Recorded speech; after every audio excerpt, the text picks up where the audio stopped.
Assalamualaikum warahmatullahi wabarakatuh. Waalaikumsalam warahmatullahi wabarakatuh. Apa kabar Kiai di hari-hari yang sering hujan ini? Alhamdulillah, meskipun kadang-kadang menjadi kendala. Tapi secara umum enak ya Kiai Enak. kalau hujan-hujan. Enak, tak begitu panas.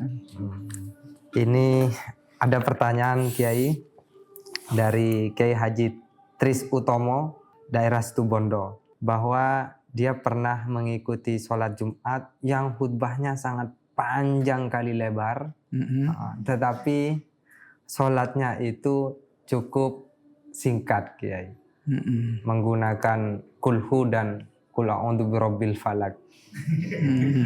Nah, sebenarnya bagaimana tuntunan Islam atau tuntunan fikih berkaitan dengan khutbah Jumat dan sholat Jumat?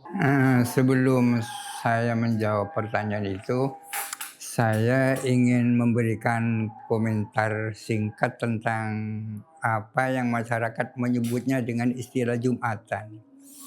Jumatan itu artinya adalah sholat Jumat dan khutbah Jumat.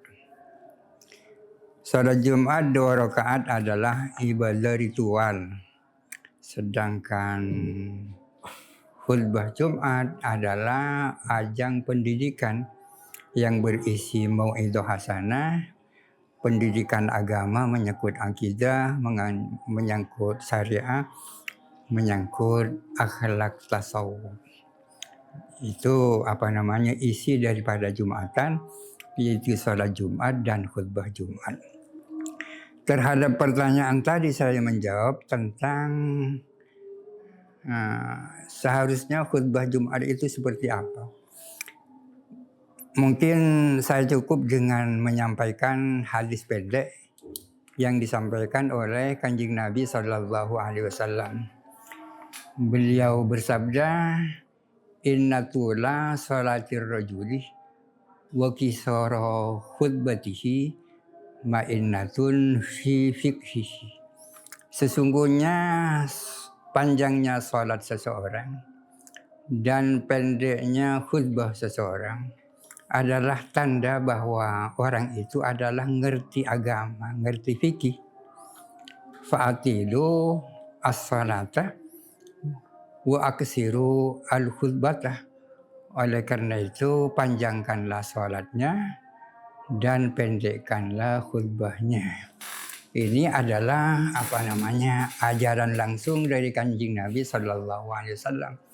Jangan sampai yang terjadi itu sebaliknya, khutbahnya panjang lebar seperti yang ditanyakan tadi, sementara sholatnya singkat, ya kan? Sangat singkat dan pendek.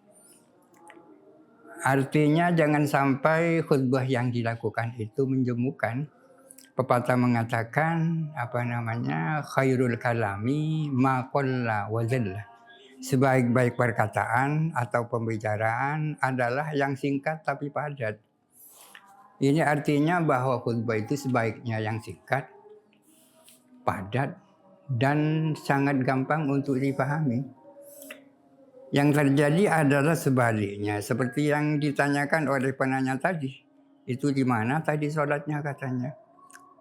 Sholatnya hanya membaca ayat-ayat pendek, sementara khutbahnya sangat panjang lebar itu. Tapi sholat yang panjang itu tidak berarti harus membaca surat Al-Baqarah, surat Ali Imran, atau surah An-Nisa. Cukup mengikuti apa yang sudah menjadi panduan di dalam kitab-kitab fikih. Misalnya di dalam rakaat pertama membaca surah Jumat, di dalam rakaat yang kedua membaca surah Al-Munafiqun. Atau kalau mau yang lebih pendek, dalam rakaat pertama membaca Sabbisma rabbikal a'la, surat Al-A'la ya. Dalam rakaat yang kedua membaca surah Al-Ghasyiyah, hal ataka haditsul ghasyiyah. Itu sudah sangat standar. Jangan terlalu panjang juga, karena Nabi pernah menegur Mu'adz bin Jabal ketika ia melakukan sholat terlalu panjang. mungkin yang dibaca mungkin ya sepanjang surah Al-Baqarah dan lain-lain mungkin itu ya. Itu. Jadi tidak usah Al-Baqarah juga gitu kan. Ya. Walaupun Al-Fil tidak masalah. Al-Fil kan lebih besar tapi isinya lebih pendek. Iya. Gajahnya yang Kayaknya Al-Baqarah sapi, Al-Fil kan gajah. Ya. Iya. Dapat Al-Fil cukup lah ya gitu. Ya. Suratnya panjang tapi fisiknya kecil ya kan. Tapi gini Kiai, kalau di kota-kota terutama dan sangat jarang di desa, seorang khotib itu memang ada bayarannya, ada amplopnya. Jadi katakanlah sekali khutbah itu 500 atau 700. Nah itu kok kayaknya kurang nyaman, tidak enak sama takmir masjid. Kalau khutbahnya itu 5 menit atau 7 menit Kiai. Ada semacam kekhawatiran nanti tidak diundang lagi. Gitu. Nah itu kira-kira apa yang harus kita lakukan Kiai menghadapi yang fenomena ini? Kiai? Khotib menerima Amplop. amplop baik ada isinya maupun tidak, Ada. itu tidak masalah.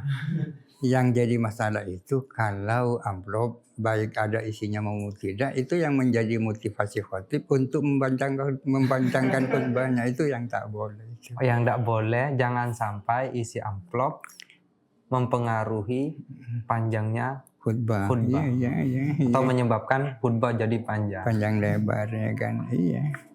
Berarti menurut jenengan khutbah itu sebaiknya dipersiapkan dengan teks atau spontanitas?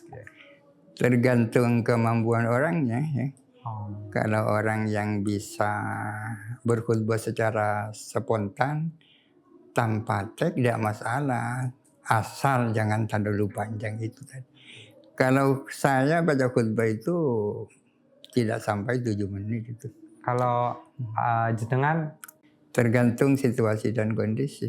Kadang-kadang karena sebuah kesibukan tidak punya persiapan, akhirnya berkhutbah secara spontan. Dan pasti sebentar ya? Gitu. Pasti lebih sebentar karena tidak punya persiapan yang matang. Ya, jadi mungkin boleh disimpulkan memang lebih baik dipersiapkan ya. Gitu. Lebih baik dipersiapkan ya kan, ya biar khutbahnya tidak kemana-mana.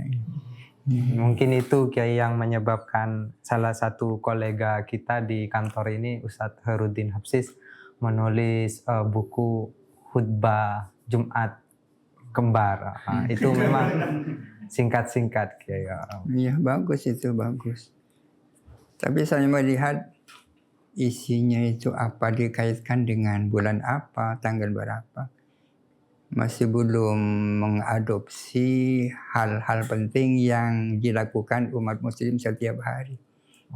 Masih dihubungkan dengan keutamaan Rajab. Yang itu setiap tahun dijelaskan keutamaan. Ya kan? Tapi daripada kemana-mana itu saya kira bagus lah dulu. Iya bagus ya. Perlu disempurnakan memang. Perlu disempurnakan. Ya begitu Ustadz Herudin ya. Nanti mungkin ada buku berikutnya yang menyempurnakan khutbah yang lebih masuk ke misalnya masalah-masalah sosial. Dan karena buku sudah saya sebut di podcast ini, mohon pengertiannya. Saya kira cukup dulu Kiai. Alhamdulillah cukup. Terima kasih.